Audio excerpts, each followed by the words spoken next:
Hello, Rowan Mithril here once again, and we're into the actual meat of the game now.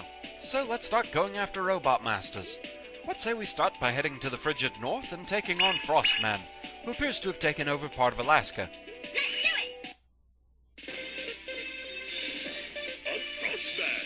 And apparently that's what happens when you try and build a robot using spare parts from a clown. Nice to know.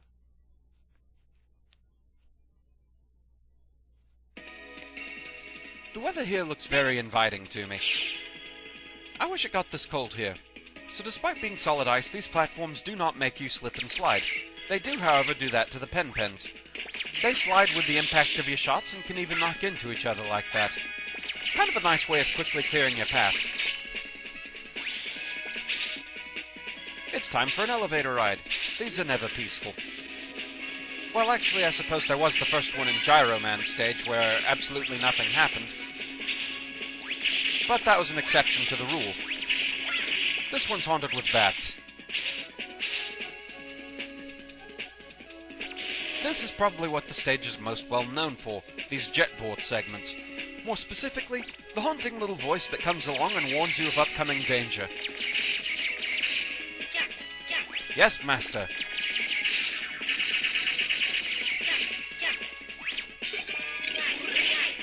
Yes, a few rounds of this and you'll have that voice stuck in your head forever. It's irritating yet oddly catchy in its own little way.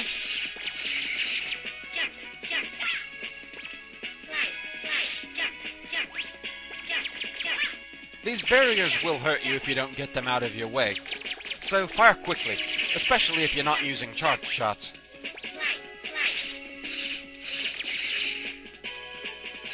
Go away, Big Telly. I don't like you any more than your smaller brethren. I believe party balls actually can hurt you if you crash into them, so be wary of that. My, they just want to throw everything at us in here, don't they? Including platforms that fall out from under you. And the signs kind of lie there. If you're going for that bolt, you actually don't want to jump there. The snowbank marks the end of the segment. So let's move on. We've reached the halfway point. Lovely. And apparently it took us a bloody long time to get here because, well, now it's nighttime. Sun burned out between frames. During the jump cut, anything's possible. This part's kind of like the last area of the Cold Man stage, with all the sliding ice blocks and such, but instead of being made by ice machines, now they're being dropped by whaler ships. That's basically what got remade into the Whaler Marines back in Mega Man and Base. I like that digital Met display back there, that's pretty cool. There we go. You can actually ride around on some of the ice blocks, which can be a good idea like that. Others are more treacherous. Get me out of this place. It makes me panic. Cracked ice blocks like this can be gotten rid of with certain Robot Master weapons, though it's been a while, so I'm not exactly sure which ones. Logic would dictate the Flame Sword, but I want to say they're also able to be shattered with Flash Bombs and maybe even the Astro Crush.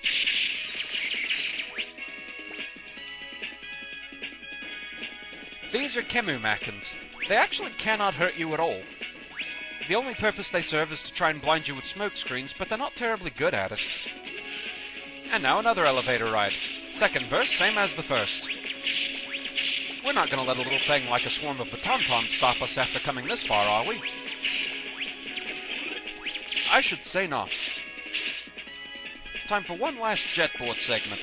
This one's faster and shorter than the last one, but that extra speed can make this a bit more treacherous. Luckily, that Big Telly is the only enemy along this route that can actually hurt you.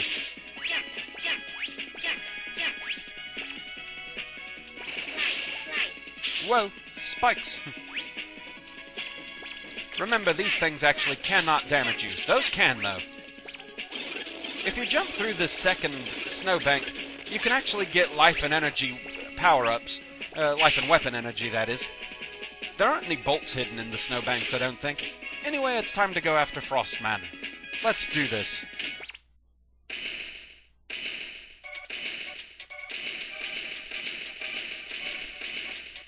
Freeze!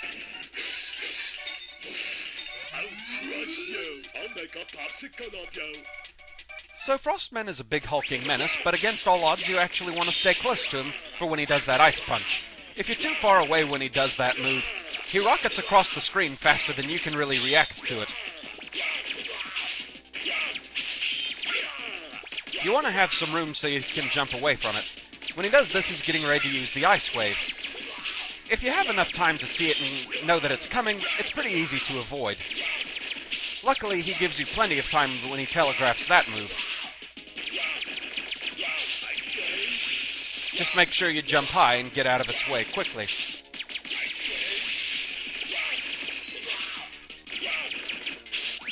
When he punches the ice blocks, you just kind of want to be wary of what level they're coming from. When he's low on health, this is his panic move. He causes all the ice blocks to fall. It's pretty easy to dodge, though.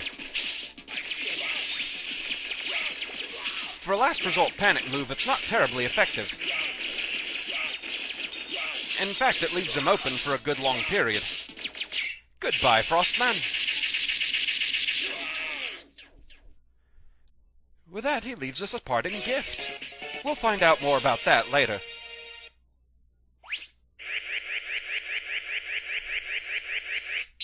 Power absorption, go!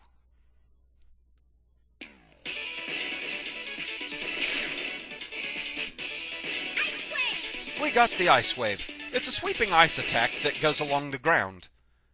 It's fairly powerful, but it's one of those ground-based weapons, so it does have its limitations from that respect. But it's still a pretty nice one. There is a point where you will see it in action because I don't think there's any way to avoid using it. But we'll get to that in, well, quite a while, actually.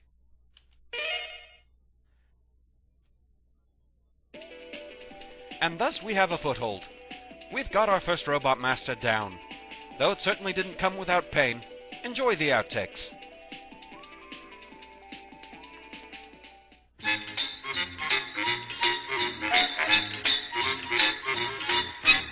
Frosty the Snowman was a jolly, happy soul, with a corn-cob pipe and a button nose, and his eyes made out of coal. Frosty the Snowman. Despite all the icy ground, it doesn't make you slip.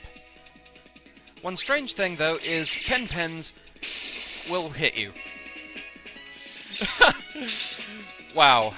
Okay, yes, wait for that. Whoa. Oh! Bad penguin! Bad. Yeah, if I had musical ability, I'd probably want to make a techno remix of this song using those voice samples somehow. But I digress. I can't have that bolt. Ah! And some of these ice blocks have pens in them. Ow! Ice dropped by a whale. Lovely.